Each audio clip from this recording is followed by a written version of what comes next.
ખેડૂત ભાઈઓનું કહેવું છે એ સાચું ને સત્ય કહેશે તો આપણને રિશ્તો નહીં ચડે ને. અરે વીરા પ્રધાનજી, હા મહારાજા. ખેડૂત ભાઈને જઈને કહો જો સાસુ ને સત્ય બોલશો તો તમને રાજ તરફથી ઇનામ મળશે, અને જૂઠું બોલો એમને કાળિયા ઠાકરના સોગંદ દઈ અને સત્ય બનાવો ભાઈ, સત્ય બનાવો. ભલે મહારાજા. અરે ખેડૂત ભાઈ, આ સાચું ને સત્ય કહેશો તો રાત તરફથી ઇનામ મળશે, અને જો ખોટું બોલશો તો કાળિયા ઠાકરના સોગંદ છે વીરા. હા પ્રધાનજી.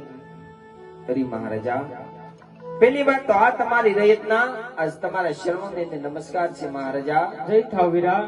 કદાચ નાના મોઢે કદાચ મોટી વાત થઈ જાય ને રાજા, તો આજે તમારા દીકરા સમજી અને અમને માફ કરી દેજો રાજા. અરે નહીં ખેડૂત ભાઈ, જ્યાં સત્યની વાત થતી હોય વીરા, એ વાત ઉપર સજા ન હોય પણ સમજણ હોય. કહો વીરા, તમારા હૈયાની અંદર કઈ એવી વાત છુપાયેલી છે તમે વાત કરતા પેલા વચનની માગણી કરી છે વીરા? અરે મહારાજા, આજ ખેડૂતભાઈ કહે એ તમે સાંભળજો રાજા. એ આજે ખેડૂતા કહે રાજાન સાંભળો રે.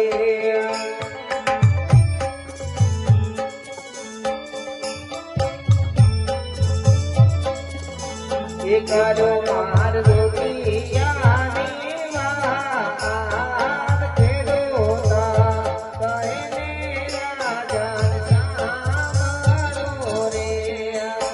હા વીરા, જે કઈ વાત સત્ય હોય તો કહો ભાઈ.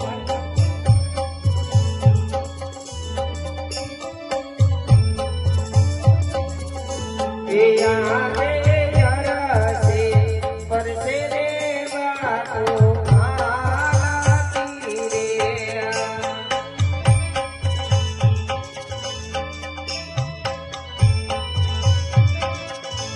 એ યજમાન વાંગિયા દેવા યરસે પરસે વાતો આલાતી રે.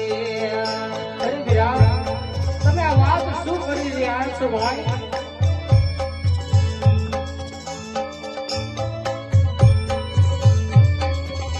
એ આજે પોકણ ગઢના રાજા યજમાન વાંગિયા દેવા.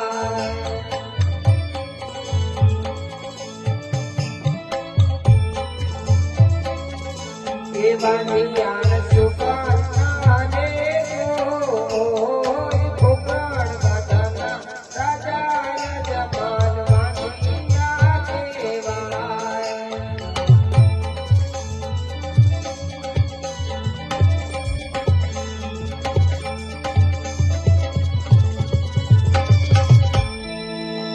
અરે મહારાજા, કદાચ આપને ખબર નહીં હોય રાજા કે આપણી રૈયત અરસ પરસ વાતો કરી રહી છે કે આપણા મહારાજે તો બાપી બેટી વાંજ્યા છે.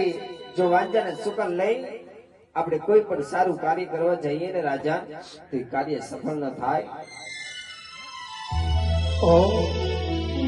અરે ખેડૂત ભાઈ, તમે તો આજ વાત એવી રૂઢી કરી છે કે કદાચ રાજા અજમલનો પ્રાણ પણ નીકળી જાય તો પડદે વાત કરશે.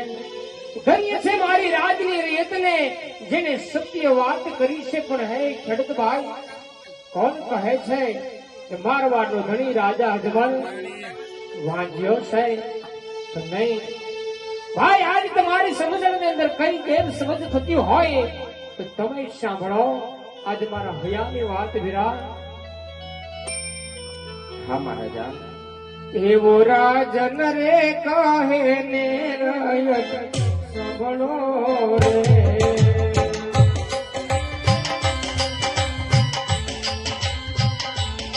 આવો રાજન રે કહે ને રયત સાંભળો રે.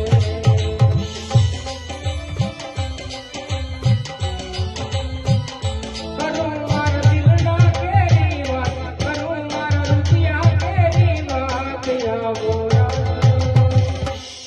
આવો રાજન રે કહે ને રયત સાંભળો રે. મહારાજા, આજ તમારા હૃદયની અંદર કોઈ પણ વાત હોય નહીં.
રાજન